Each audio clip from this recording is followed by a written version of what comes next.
Oh, hi. How are you? I'm good. I'm just thinking. We do a lot of that, don't we? Thinking.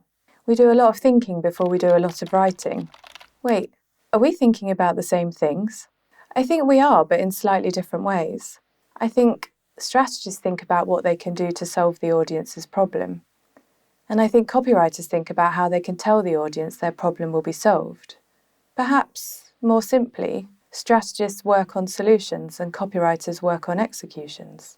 Horrid words, those, solutions and executions. They're so cold and corporate. It's like something happens when we walk into work. We think we must leave our personality behind and look and sound different, professional and proper. So we say weird things like solutions and executions. But what happens if we just take a deep breath and shake off the expectations and relax and remind ourselves of who we really are and how we really talk? Maybe we'd make things really simple and say, strategists sell the story and copywriters tell the story. Strategists sell the story to the client and the copywriter, they do the what. Copywriters tell the story to the consumer, they do the how. That sounds better, doesn't it?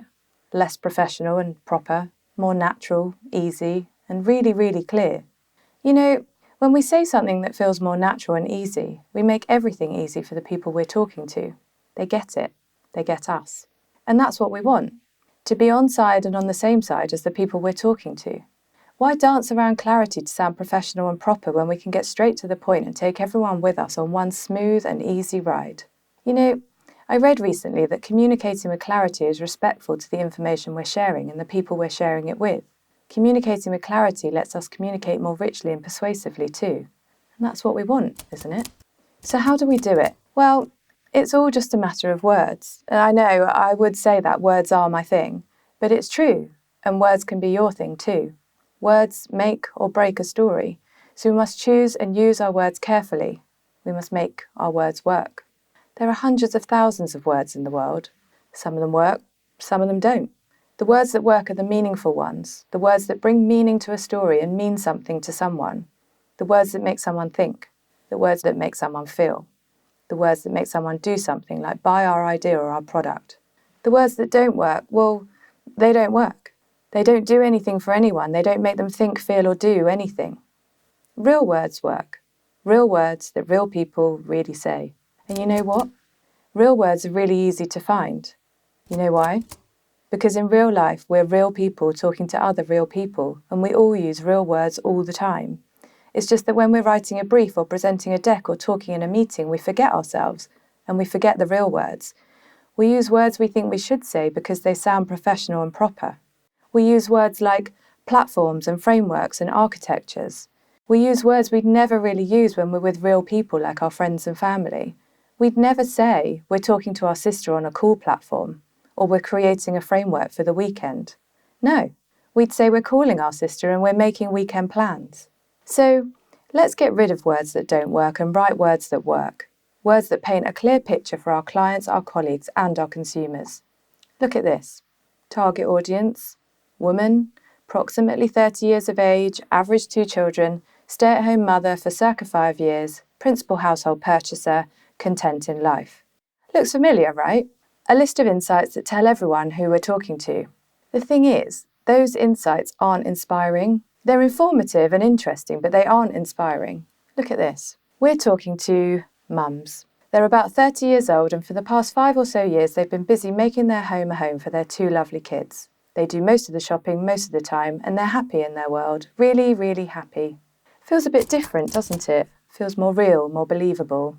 We've painted a picture, we're telling a story, and we've brought a person to life. Now we know her a bit better and we can imagine her, which helps us know what to say to her and how to say it. How have we done that? With words that work. We've used real words that real people really say. There's no standard strategy speak like target audience anymore, and there's no list of insights that on their own are just a list of words that don't really work. Now, we've got words we'd really say. Words that work. And you know what? Once we start writing real words that work, we can't stop. Because we see the benefit in writing like people speak. It makes everything easy. Everyone understands. So instead of saying things like, we're an innovative brand, we say things like, we were the first to do it. And instead of saying things like, immersive 360-degree cinematic audio experience, we say things like, Sounds like you're at the cinema. And suddenly, everything feels different. Everything feels real and believable. And if everything feels real and believable behind the scenes, copywriters will write words that everyone sees that will feel real and believable too. I'm not asking you to write copy here. I'm not trying to scare you into thinking you need to get creative and play with words and come up with a headline for an ad or the slogan for a brand. Copywriters write all that. But you can write too. You can write the words that are insightful for the client and the words that are inspiring for the copywriter. You can write words that work. Let me break this down for you with tips you can take away and use in anything and everything you write. These are my 3 key copywriting principles, but they're not just for copywriters. They're for anyone who writes anything. And they are: get real, get personal, and get active. Get real is all about using everyday language, the real words real people really say every day.